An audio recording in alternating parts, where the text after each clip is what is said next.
नमस्कार दोस्तों, मैं हूँ ममता तिवारी और आप सभी का स्वागत करती हूँ मेरे चैनल ममताज वे में। कैसे हैं आप सब? तो चलिए दोस्तों, कल मैं तुलसी विवाह करके दिखाई थी, तुलसी विवाह के लिए वीडियो डाली थी। ऐसे देवउठनी एकादशी के लिए संपूर्ण जानकारी के साथ वीडियो डाल चुकी हूँ, फिर भी आप लोगों के कुछ प्रश्न आए हैं। और दोस्तों, विवाह को लेकर आप लोगों के बहुत सारे डाउट्स भरे क्वेश्चन आए हैं, प्रश्न आए हैं कि जैसे कि क्या लड्डू गोपाल जी से तुलसी जी का विवाह रचा सकते हैं? अगर विष्णु भगवान की सिंगल फोटो ना हो, लक्ष्मी जी के साथ हो, तो क्या विवाह रचा सकते हैं? विवाह किस दिन रचाएं?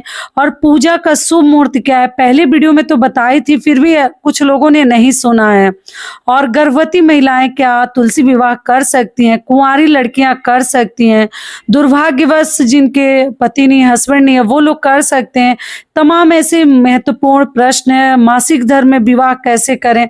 सभी प्रश्नों के उत्तर आज हम इस वीडियो में जानेंगे, तो ध्यान पूर्वक आप लोग सभी बातें समझ लीजिएगा समय निकाल कर। तो चलिए वीडियो को शुरू करते हैं। इससे पहले दोस्तों, अगर आपको मेरा वीडियो पसंद आता है तो प्लीज आप मेरे चैनल को सब्सक्राइब कर दीजिएगा, बेल आइकन को प्रेस कर दीजिएगा, जिससे कि मेरे वीडियो के नए नोटिफिकेशन आप सभी के पास सबसे पहले पहुंचे। तो चलिए शुरू करते हैं। और दोस्तों, आपको बता दूं कि देखिए, छठ पूजा के व्रत के बाद ना थोड़ा सा गला जैसा चाहिए वैसा ठीक नहीं है, तो इसलिए वीडियो बनाने में बड़ा ही मुश्किल हो रहा है। फिर भी कोशिश कर रही हूँ। माइक है तो आवाज जो भी आ रहा है मेरा आवाज आप लोग को पता ही है, बहुत जल्द बैठ जाता है। तो चलिए, आप लोगों के जो प्रश्न है बता दूं। देखिए, देवउठनी एकादशी का जो व्रत है कल करेंगे। आज हमारा 10वीं तिथि का नियमों का हम लोगों को पालन करनी थी, नहाए खाए कह लीजिए, या 10वीं के नियम आज मैंने भी किया है। और कल हमारा व्रत है, शनिवार के दिन हम एकादशी का व्रत रखेंगे, देवउठनी एकादशी का। क्यों रखेंगे?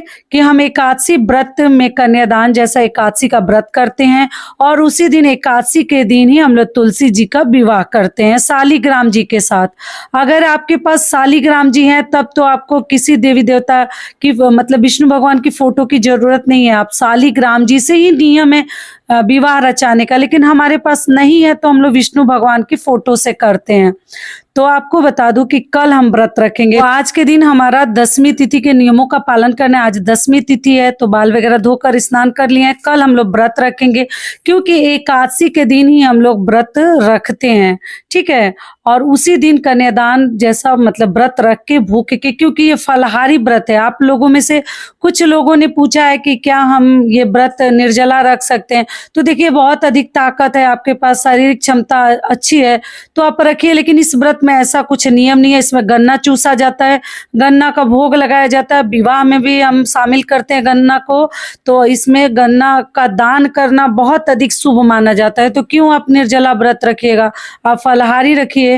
तो कल हम व्रत रखेंगे और उसी में हम तुलसी जी की पूजा करेंगे। शुरू से ही हम लोग एकादशी व्रत के दिन ही तुलसी माता का विवाह रचाते हैं। आगे आप लोगों की अपनी इच्छा है, आप लोग देख लीजिएगा। मैं कभी किसी को रोकना नहीं चाहती, फिर आप लोग बाद में बोलेंगे कि ऐसे न तैसे। लेकिन मैं अपना तो बता देती हूँ ना कि हम किस दिन कर रहे हैं।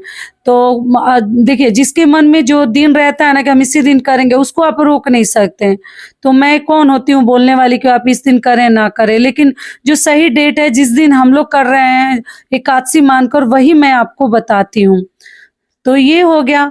तो आप लोग शनिवार को हमें व्रत रखनी है, मैं तो अपना शुरू से ही आपको बता रही हूँ। और रविवार को हम पारण करेंगे। रविवार के दिन कुछ लोग विवाह द्वादशी के दिन करते हैं, लेकिन इस बार रविवार है तो रविवार के दिन हम तुलसी जी को ना जल सींचते हैं, ना हिलाते हैं डुलाते हैं, ना पत्ते वगैरह झड़ना भी हमारे लिए अच्छा नहीं होता।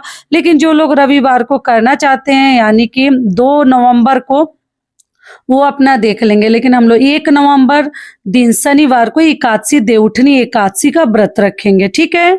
चलिए अब आगे जान लेते हैं पूजा का शुभ मुहूर्त। तो देखिए, कल के वीडियो में संपूर्ण नियम विधि आपको बताई हूँ कि हमें कैसे क्या करनी है, विवाह कैसे रचानी है। तो देखिए, पूरे दिन व्रत रखेंगे, शाम को हम विवाह रचाते हैं। शाम को जब हम दिया जलाते हैं, आपको मालूम ही है, 6 बजे से दिया जलाना शुरू करते हैं, लेकिन शुभ मुहूर्त आपको बता दूं शाम को 6 बजे से लेकर 8 बजे तक आप लोग विवाह के जो कार्यक्रम है उसको संपन्न कर लीजिएगा।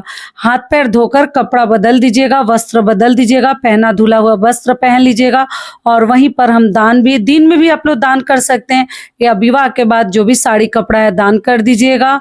और करने के उपरांत जैसे हम विवाह को संपन्न कराएंगे 6 बजे से लेकर रात 8 बजे तक। ये हो गया, वहां पे मंगल गान वगैरह आप लोग गाइएगा।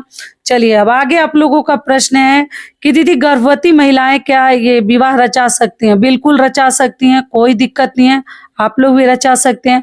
अगला प्रश्न है कि मासिक धर्म में क्या 6 दिन पे विवाह रचा सकते हैं? जी, केवल 6 दिन पे ही कर सकते हैं। 5वें दिन आप करिएगा, फिर आप विष्णु भगवान को स्पर्श कीजिएगा, शालिग्राम जी को कीजिएगा। केवल माता की पूजा रहती तो आप लोग 5 दिन पर कर सकते थे, लेकिन इसमें विष्णु भगवान को भी स्पर्श करना पड़ेगा, गठबंधन करना पड़ेगा, तो 5 दिन पर नहीं कर सकते। 6 दिन पर आप लोग मासिक धर्म में विवाह रचा सकते हैं। और जिनका 5 दिन वह वेट कर लें, आप लोग पूर्णिमा तक किसी भी दिन, रविवार छोड़कर सोमवार से लेकर आप पूर्णिमा तक किसी भी दिन विवाह रचा सकते हैं। ठीक है। कुंवारी लड़कियां क्या कर सकती हैं? जी, कुंवारी लड़कियां भी विवाह रचा सकती हैं, कोई दिक्कत नहीं है। और अगला प्रश्न है दीदी, मान लीजिए दुर्भाग्यवश जिसके पति नहीं है वो क्या तुलसी जी का विवाह कर सकती हैं? जी, वो भी कर सकती हैं, कोई दिक्कत नहीं है। सभी लोग तुलसी जी का विवाह रचा सकते हैं और पुण्य कमा सकते हैं।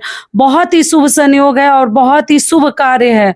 एक बेटी के कन्यादान के बराबर हमें मतलब फल की प्राप्ति होती है। जितना एक कन्या का हम कन्यादान करते हैं और हमें जितना फल मिलता है ना, उतना ही हमें मिलता है तुलसी जी का विवाह हम रचाते हैं विधि विधान से। तो ये हो गया। अगला प्रश्न है दीदी, क्या हम जैसे कलश रख के ही करना जरूरी है? तो देखिए, विवाह शादी में बिना कलश का आप सिंपल ही कलश रखिए। आम पल्लू नहीं भी मिलता है तो बाकी फूल, सुपारी, ये सब चीजें, पान का पत्ता मिल जाए उस जगह पे वो भी आप लोग मतलब जो मिल जाता है, लेकिन कलश आपको स्थापित जरूर करनी चाहिए।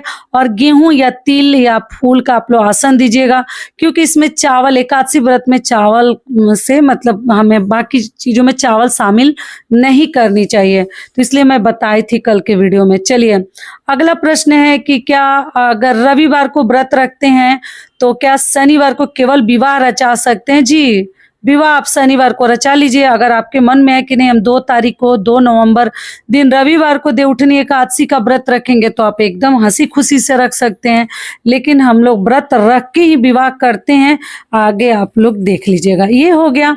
चलिए अगला प्रश्न है दीदी, क्या भोजन करके विवाह रचा सकते हैं? जी, अगर मान लीजिए जो लोग अगर व्रत नहीं रख सकते हैं, कुछ प्रॉब्लम है या किसी कारणवश, तो आप लहसुन प्याज केवल मत खाइएगा। भोजन करके भी शाम को हाथ पैर धो के वस्त्र बदल के भी आप लोग विवाह रचा सकते हैं। जो भी मतलब विवाह के नियम धर्म है वो सभी कार्य आप लोग संपन्न कर सकते हैं। चलिए अगला प्रश्न है, पुरुष क्या कर सकते हैं? जी नहीं, पुरुष विवाह नहीं रचा सकते हैं। ब्राह्मण तभी रचाते हैं जब आपके साथ में आपकी पत्नी और हस्बैंड वाइफ जब बैठकर पूजा पाठ करते हैं, तभी रचा सकते हैं। केवल पुरुष नहीं करेंगे, क्योंकि तुलसी माता को तिलक कौन लगाएगा, कैसे पूजा पाठ होगा? तो आप पूर्णिमा के दिन कीजिएगा, पति से मत करवाइएगा। चलिए अगला प्रश्न है कि दीदी फोटो नहीं है विष्णु भगवान की। बहुत सारे लोगों के ये प्रश्न आया है कि फोटो विष्णु भगवान का सिंगल नहीं है। तो देखिए, जिस फोटो में लक्ष्मी जी हैं तो उनके साथ तो नहीं करनी चाहिए। बातों को दोस्तों ध्यान से समझिएगा, और वीडियो पसंद आता है तो चैनल को पक्का सब्सक्राइब कर दीजिएगा और वीडियो को लाइक कर दीजिएगा, क्योंकि आपकी एक छोटी सी लाइक से हमें बहुत अधिक हिम्मत और प्रेरणा मिलती है, तो जरूर कीजिएगा। तो देखिए, फोटो आप लोग लक्ष्मी जी के साथ है तो उस फोटो से तो आप पूजा नहीं कर सकते। अगर सिंगल फोटो है कृष्ण जी का, विष्णु भगवान का, आप लोग पूछे केले के वृक्ष से, जी केले के वृक्ष से भी आप लोग गठबंधन कर सकते, पूजा पाठ कर सकते, विवाह रचा सकते हैं।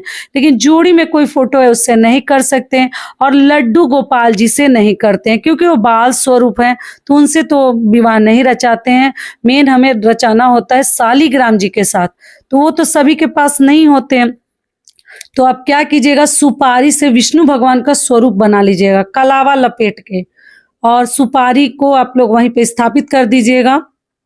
फूलों का आसन देकर, और उसी से आप लोग सारे नियम धर्म विवाह वाले हैं वो रचा सकते हैं। विष्णु भगवान के रूप में, शालिग्राम जी के रूप में आप लोग सुपारी को ही बना लीजिएगा, उन्हीं का रूप मानकर, और पूजा पाठ करनी है। ये भी क्लियर कर दी, क्योंकि सुपारी बहुत ही आसानी से सबके घर में मिल जाएगा। और उस सुपारी को ना आप लोग फिर पूछेंगे क्या करें, आप विष्णु भगवान स्वरूप मानकर विवाह संपन्न होने के बाद आप तुलसी जी के जड़ में रख दीजिएगा। ये क्लियर हो गया। चलिए अगला प्रश्न है कि तुलसी पत्ता कब तोड़ेंगे। आज के दिन आप लोग तुलसी पत्ता तोड़ लीजिए, क्योंकि कल एकादशी है, और एकादशी के दिन हम तुलसी पत्र नहीं तोड़ते हैं, तुलसी जी को क्षति नहीं पहुंचाते हैं। और जल वगैरह कल आप लोग डाल सकते हैं, विवाह में डाला जाता है, आप लोग जरूर डाल लीजिएगा। चलिए अगला प्रश्न है कि एक ही रूम है तो विसर्जन कब करे, कैसे करे। ये बहुत सारे प्रश्न आप लोगों के, बहुत सारे लोगों के आए हैं। तो देखिए एक ही रूम है तो कोई बात नहीं, आप रात को 8 बजे तक आपका विवाह संपन्न हो जाएगा। 2-4 घंटे वहां छोड़ दीजिएगा, दिया जलने दीजिएगा। अगर पूरी रात अगर जगह है, सही स्थान पर आप किए हैं, वहां छोड़ सकते हैं, तो पूरी रात आपको अखंड दिया के साथ छोड़ देनी चाहिए। ठीक है, एक दिया प्रज्वलित करके वहां छोड़ दीजिए, कलश स्थापित किए हैं तो। और सूर्योदय से पहले कलश आप लोग हिलाकर और छोड़ दीजिएगा, और बाकी सामग्री आप लोग सूर्योदय से पहले हटा सकते हैं।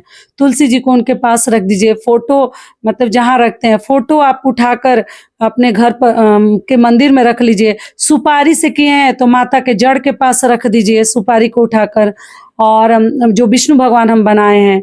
और कलश आप जो जल है उसको किसी भी गमले में डाल दीजिए, उसमें से जो सुपारी और सिक्का है, देखिए विसर्जन विधि भी बता दे रही हूँ, उसको आप लोग फिर से पूजा पाठ में इस्तेमाल कीजिएगा। सिक्का को आप लोग मंदिर में डाल दीजिएगा, एक जगह इकट्ठा करते जाइएगा, और इस प्रकार के सिक्कों को हम दान पेटी में ले जाकर डाल देते हैं मंदिर में। ये हो गया। और तुलसी माता का जो कलावा हम लपेटे हैं, गठबंधन किए हैं, वो आप लोग अपने हाथों में भी बांध सकते हैं। ठीक है, अगर वो नहीं बांधना है तो कहीं भी विंडो पे कहीं ऐसे जगह बांध दीजिए जहां पैर ना पड़े।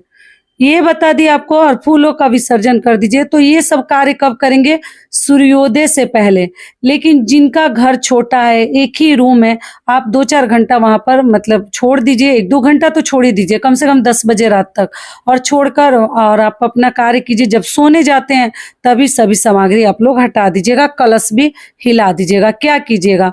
और कलश हिलाने से पहले दोस्तों हाथों में फूल लेकर और जल लेकर कलश के ऊपर, तुलसी माता के ऊपर थोड़ा सा छिड़काव करके, और फिर हमें बोल देनी है, जब भी करते हैं, सुबह में करते हैं या रात में करते हैं, कि हे देवी देवता, हे विष्णु भगवान, आप लोग अपने सही स्थान को प्रस्थान करें, और कलश को हमें एक बार उठा लेनी है, हिला देनी है और थोड़ा सा उठा देनी है। तो जो भी देवी देवताओं का उसमें आवाहन हम करके रखते हैं ना, फिर उनको उनके स्थान पे जाने के लिए फिर हम उनसे मतलब उनको प्रार्थना करते हैं कि आप अपने सही स्थान पे जाइए और प्रस्थान कीजिए, और हमारे ऊपर अपना आशीर्वाद बना कर रखिए। तो पहले जल और फूलों का छिड़काव कर दीजिएगा, उसके बाद हिलाइएगा। ये हो गया। और प्रसाद आप लोग रात में ही उठा लीजिएगा। जो सुबह में विसर्जन करेंगे वो भी, और जो रात को करेंगे वो भी। प्रसाद आप लोग सुबह मतलब पूजा के आधे घंटे के बाद ही, आधे घंटा नहीं बोलूंगी, 10-15 मिनट के बाद ही उठा लीजिएगा।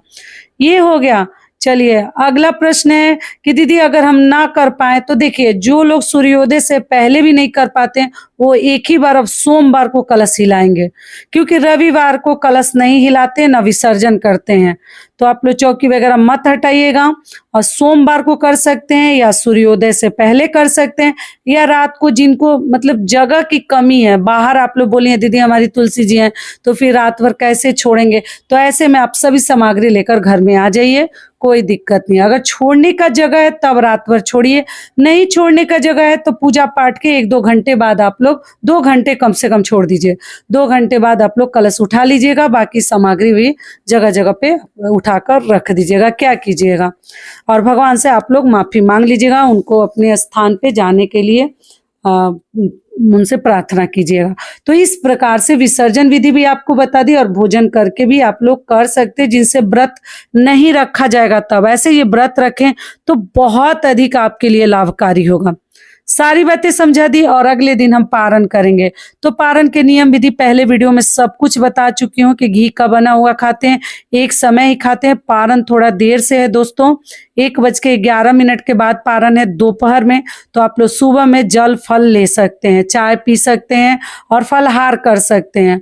और 1:11 के बाद आप लोग जो भी भोजन, दाल रोटी सब्जी वगैरह आप लोग खा सकते हैं। दान जरूर कर लीजिएगा, हाथों से कुछ न कुछ देवउठनी एकादशी के दिन दान जरूर कर दीजिएगा। तो भी भोजन वगैरह बनाते हैं, पहला निवाला निकाल कर रख दीजिएगा ग्रास के रूप में, पशु पक्षियों को दे सकते हैं, गाय को दे सकते हैं, उसके बाद ही भोजन कीजिएगा। अपने घर के बच्चों को, बहुओं को भी दे सकते हैं जो बड़े बुजुर्ग लोग हैं, और तब हमें भोजन करनी चाहिए। एक समय ही भोजन करते हैं और सोते नहीं है। कल भी आप लोग मत सोइएगा और रविवार के दिन, द्वादशी के दिन भी मत सोइएगा। तो दिन शनिवार के दिन हम व्रत रखेंगे और रविवार को पारण करेंगे। सारी बातें क्लियर हो गई। और जो लोग रविवार को व्रत रखेंगे वो सोमवार को पारण करेंगे। संपूर्ण विधि बताकर, टाइमिंग बताकर वीडियो डाली हूँ, आप लोग चेकआउट कर लीजिएगा। तो ये वीडियो मेरा यहीं तक का था, फिर मिलती हूँ एक नए वीडियो में। तब तक के लिए नमस्कार, स्वस्थ रहिए, सुरक्षित रहिए और जहाँ कहीं भी रहिए खूब खुश रहिए। धन्यवाद।